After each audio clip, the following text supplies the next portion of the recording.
Hey guys, Desolator Magic here. We got a spicy little leak coming, compliments of Amazon, which means it was probably Wizards' fault. I don't really like Wizards of the Coast, and I absolutely hate Amazon, so I couldn't care less whose fault this was, but somehow, late yesterday, somebody accidentally, I guess, released this listing. Now remember, Midnight Hunt is the next one to come out, and we haven't even seen full spoilers from that yet. Crimson Vow is like November or something. It's like 3-ish months away. I mean, we're not even remotely close on this one. So, the big takeaway that somebody wanted to highlight, who posted this on Reddit, shout out to them. Box topper. Look at that. It's, Crimson Vow set booster box. So this is the set one, by the way, plus box topper. Now, do I think the box topper will be in the regular boxes? No. Probably not. They've been pushing set boosters like crazy. And they think they sell really well, but really they're just sending more of them to the stores and then shorting them on draft boosters, and then they're like, oh, look at these sales numbers that we completely manipulated and forced. Oh, now Midnight Hunt is the first one where they're flipping over the fat packs to have, it certainly wasn't 10. I want to say 8 set boosters in them. I agree with that. You know, and honestly, I do think the set boosters are generally better. They only contain 12 cards, so that kind of throws off draft and stuff. The art cards are take it or leave it. I think they're neat. But a lot of people haven't been leaning fully into them unless the store is literally out of draft boosters. But I gotta say, this listing, I guess if you have Prime, which if you do, cancel it. Amazon's awful. They treat their employees awful. They support broken Chinese scam, counterfeit, e-waste trash. I mean, their products light on fire even after they've certified them. They're awful. They're a monopoly abusing, far left, I want to control society and run it our way, just douche company, just like Facebook and Twitter and CNN. And last thing we need is another one of those, so I can't wait to see them crash and burn hopefully in the next 10 years, because a lot of people are moving away from Amazon. Because honestly, their prices have been creeping up. They're not even a good value anymore. I honestly don't know why anybody would continue to shop there, unless you're just, like, painfully lazy. But anyway, on top of that, one more thing I have to mention is, remember the reseal scams going on. So people will send in, sealed Magic boxes of either the latest set to come out or something from 10 years ago. Doesn't matter which. And it'll just be a reseal. Hell, you can get the original booster plastic on Etsy, and Etsy ain't doing shit about it. That's probably not even the only source, so let's just all agree that that's out in the public now. So what people do is, Channel Fireball, Wizards themselves, whoever's selling on Amazon, they'll send in, 1,000, 10,000 boxes, whatever, and then somebody will sell, 100. They'll send them in for FBA, Fulfilled by Amazon, where they send them to their warehouse and then they ship it from there for efficiency and to take an extra percentage. It's really just a ripoff for convenience for lazy sellers, but they look at both and they say, well, they're both brand new, sealed with the same UPC. There's no difference, and they throw them all into the same bin. So you think you're getting it from Channel Fireball, but really, Jim Bob's Resealing Scam Incorporated sent in that box that they're sending you, and because Amazon was getting scammed by reseals on the returns, now there's no returns on sealed TCG products. So you are out a very, very large amount of money, and there's nothing you can do about it other than sue Amazon, which, good luck. I think actually when you signed up, the terms of service, and especially for Prime, are that you can't sue them. So now you have absolutely no recourse. So stop supporting such a garbage company who doesn't do anything about scams like this. And plus, just a garbage company in general. They support slave labor, treat their employees like crap. They're trash. Stop giving them money. What is wrong with people? Seriously. Leave your fucking house and walk around once in a while and buy your own damn groceries. So anyway, somehow this listing hit the wild. You can actually still see it on archive.org because they snapshotted it, which is funny. But I thought, okay, there's no way they still left it up though, right? They absolutely did leave it up. It's right there. In fact, I think it went up $1. There's a rumor that the price of things change based on where you live, whether you're using Prime or not, and how many people looked at the listing. So yeah, I wouldn't be surprised if they raised it $1 just because it's getting all of this attention. But there's not much to see other than it says, in 2 different places, box topper. I do find it odd that it says ships from Amazon, sold by Amazon, but okay, I could kind of see that. I mean, you could put Wizards of the Coast there, but they're literally the ones manufacturing it. So like at that point, I mean, okay. You're just, it's Amazon acquiring it to sell. It's not like, oh, look, Wizards set up an FBA account. So I don't remember when the last time we saw box toppers was. I know it was after Double Masters. They did it like one more time. Maybe it was MH1 or something. I don't know. I could look it up, but I don't honestly care. I do remember that it was worth about $20 to $30 on average. So that was kind of nice. I mean, if you're only dropping a little over 100 on the box, getting an extra 20 to 30 bucks of value is like pretty good. To me, it's just a buy a box promo except randomized, which they should be. There shouldn't be buy a box promos. It's a terrible idea. I mean, how many times has that blown up in their face? Remember the extra turn one? Oh, that went well. So I like the idea of it, but at the same time, I mean, this is Wizards. You gotta find the opposite of the silver lining. It's just a greedy move to trick people into buying more than they should because it's like, oh, look, extra value. Not really, not when you average it out. Although this is only the set boosters. I have a theory that that box topper is not in the draft booster box. Would that steer people towards this? Yes.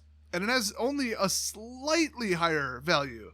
But the shipping weight is a little bit lower, so that's nice. It's not much. I don't think it's even rounded to a lower pound, but it is a little bit lighter because it's 12 cards per pack instead of, 15 plus 1 or whatever it is. And then there's only 30 packs in the box in the first place. So that, that's less paper, less ink, less everything. I've been saying for a long time, if Wizards really wants to save money without pissing off the fan base, yes, it would throw off drafts drastically, but I don't know what you do about that. But basically, cut one of the commons. Does anybody get excited about the commons? I mean, come on. Hell, they could cut 3 of the commons for all I care, and then that would just encourage people to, spend 25 cents on, per common on a couple commons, or like 5 or $1, whatever your local store does in your local currency. And, if you do the math, okay, the average booster box from a standard set can net about $120 if you sell all the rares and the foils and the mythics, like literally all of them. But then at 25 cents a piece, it's about another $90 for the commons. So for every common they sell, that is the profit margin. If they sold every common from the box, which is mathematically ridiculous, they would actually roughly triple their profit margin. It depends what distributor they're with, but the boxes are about 85 to 90 a piece now for these. So yeah, shrink it. Why not? That's another reason I like set boosters. And remember, Midnight Hunt is going to be the first set where they take the fat packs and put, I think it's 8 set boosters in them instead. So they're definitely moving that direction. I guess they want to push them. I don't know why. They don't really make that much more money at this. I've seen the distributor price on this in a draft box, and it is negligible. So unless the raw materials and the shipping weight are like the biggest factor ever, I don't really get why Wizards is pushing these. I heard 75 to 80% of their money comes from digital, so why do they even care about paper? And no, the doom and gloom about they're about to eliminate paper. Never. Absolutely dead ass never. You know how many people who work there are in their 50s and have been playing the game for 20 years? They ain't getting rid of paper, okay? No. So I don't see too much wrong with this. I mean, yeah, it is a tactic to get people to manipulate them into buying more, but so were masterpieces and so was everything else. It was legitimately more money. Like it was responsible for 19% of the value on day one of release of BFZ, Battle for Zendikar. So 19% of the total money, if you opened 1,000 boxes, would be from the masterpieces. And that was at their current prices, day one. They've obviously gone up. They went way down and then they went up, but it was provably mathematically more value, but they way oversold it, devalued the rest of the cards. Okay, it wasn't the greatest, best, smartest move. And in my opinion, it was manipulative, as was the full art lands, because they knew everybody would want those, and then they didn't, produce triple the fat packs to compensate. They even made the same mistake for OGW, back to back. That was amazing. And then that turned out to still be all image. I think right now you'd be lucky to get 20 cents a piece for those damn things. Those full art lands from BFC. Here, a fun experiment. I literally right now just messaged a store owner that I know for a fact is selling a $1,000 gun, and I said, do you want to trade your, because it's Facebook, pew pew, for 5,000 BFC full art lands that I have? That's roughly $1,000 market price. I'll let you know what he responds with. By the way, huge gun video just went up on EST. It's just an 8-minute overview of how to do basic stuff with a pistol so you don't look like an idiot. And if there's ever a gunfight and you pick up a pistol and you're like, oh crap, here's how you disarm it, arm it, fire it, aim it, just the super basics. So go take 8 minutes of your life and go check that out. Link in the description, EST, Emergency Survival Tips. Check it out. More to come too, by the way, so you might want to subscribe. I'm doing shotguns probably later today. That's going to be a 2-minute video. Shotguns, there ain't much to them.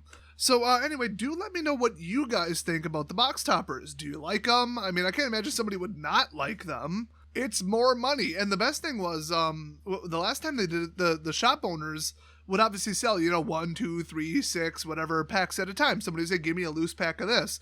So they'd, open a box, open a box, open a box. And obviously they could keep or sell or open and sell or whatever the box topper. So it was just like, oh, look, more money. Cool.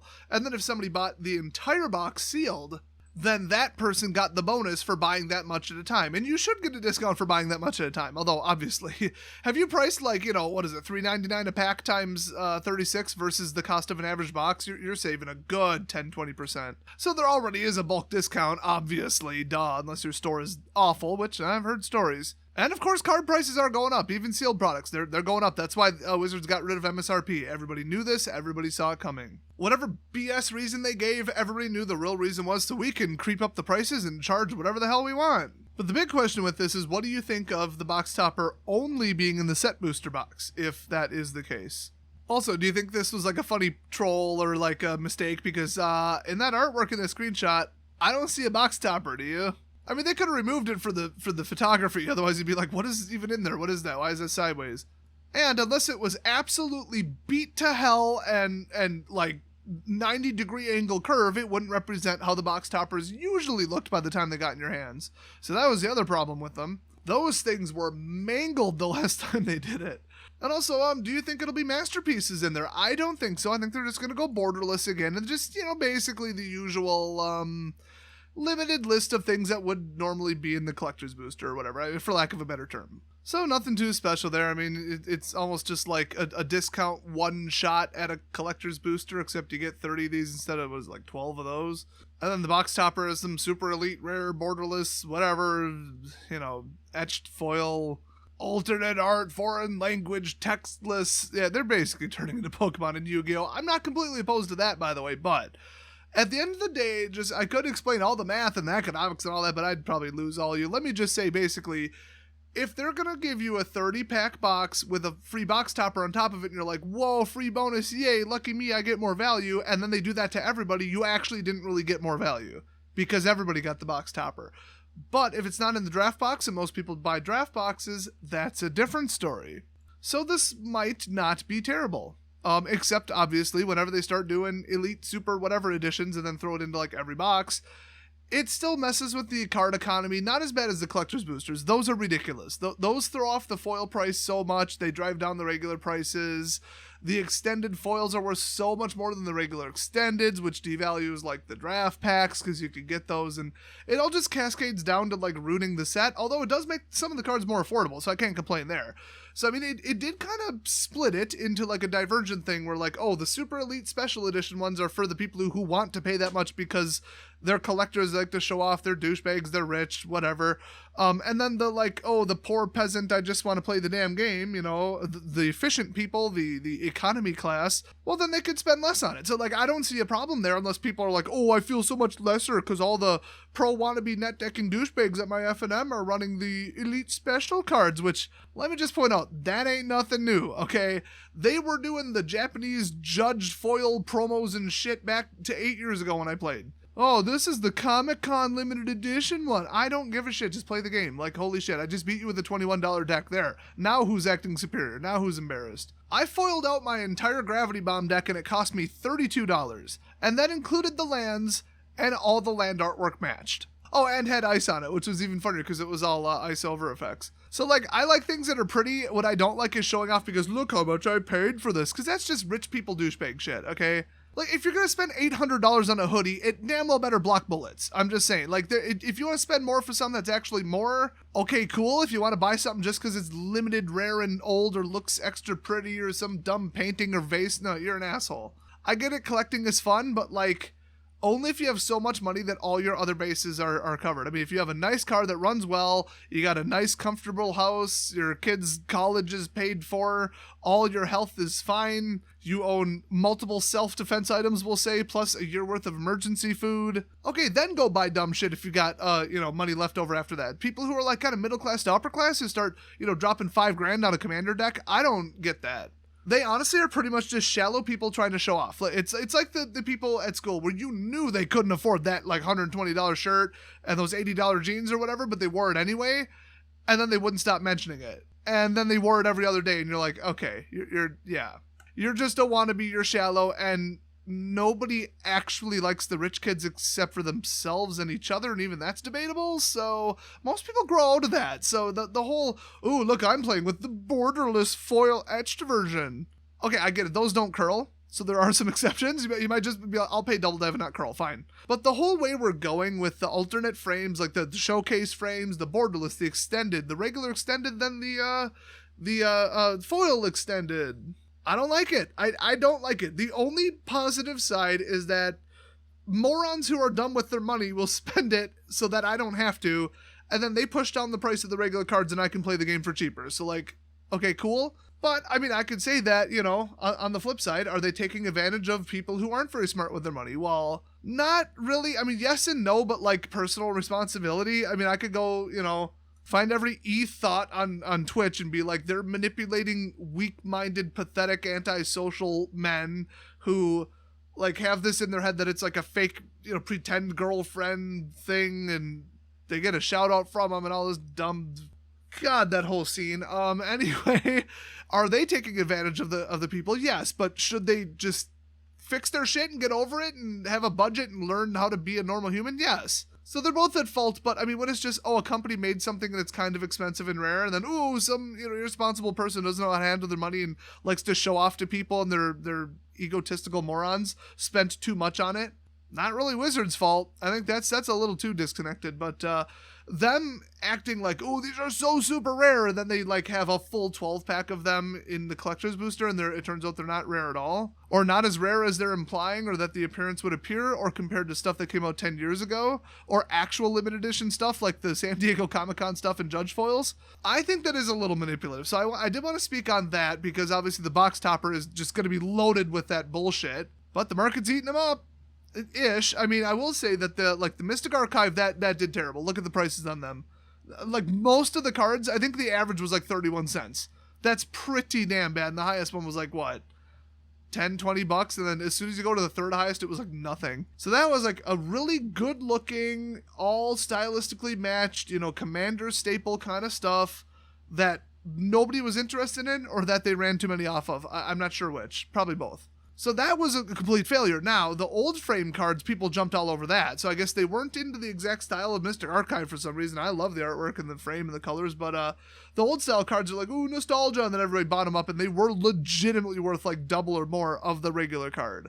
That completely took me by surprise after seeing previous efforts to do something like that fail miserably. So, I mean, I'd like to sit back and say, just print the damn cards. They'll just make everything etched foil, you know, for the foils, and then print the regular one and be done with it. If you want to throw in like a masterpiece for the whales, or keep doing secret layers and they can have their collector's crap, then do it. But keep it out of the main game.